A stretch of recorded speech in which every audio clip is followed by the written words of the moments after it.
রাইজের আগত লেকচার মারিয়া 5,000 টাকা প্রাইজ দেওয়া দল নহয়।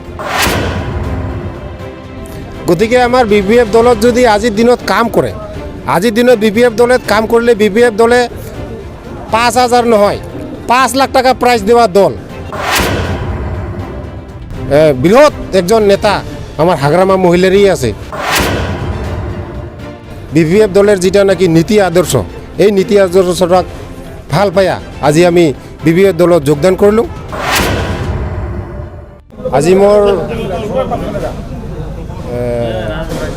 ছাত্র জীবন ত্যাগ করে রাজনীতি জীবনত ভরি দিলুং। মানে উদ্দেশ্য হল আমি রাজবংশীয়ে আক্রাসু করি আজির দিনত রাজবংশী জাতিটাক কোনো ধরনের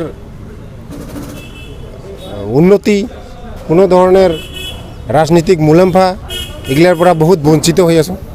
গতিকে আমি এবার চিন্তা করলুম, যেহেতু বিপিএফ দলে কোর রাজবংশীগিলানক একটা সেলের জড়িয়তে বিপিএফ দলের রাজনীতিক যেগুলা সুবিধা, এই সুবিধাগুলো দিবার জন্য আজি আগবাড়িছে।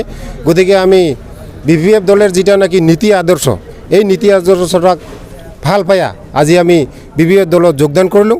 আশা করুন আমার বিপিএফ দলে আজি উদাহরণস্বরূপে কবা গেলে বেলেগ দলের নিচিনা খড়ি কাটা গুলি করিয়া মারা দল নহয়, রাইজের আগত লেকচার মারিয়া 5,000 টাকা প্রাইজ দেওয়া দল নহয়।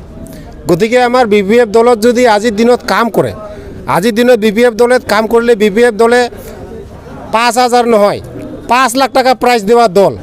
গতিকে বিভিন্ন ধরনের দলে আমার অপোজিশন দলে ওই রাইজের আগত 5,000 টাকা পুরস্কার দেওয়া, বিপিএফে 17 বছরত কি করেছে ইয়ার এগেনস্টত রাইজের আগত 5,000 টাকা প্রাইজ দিম বুলি কোয়া, এই ধরনের মানে চরিত্রর দল আমার বিপিএফ দল নহয়।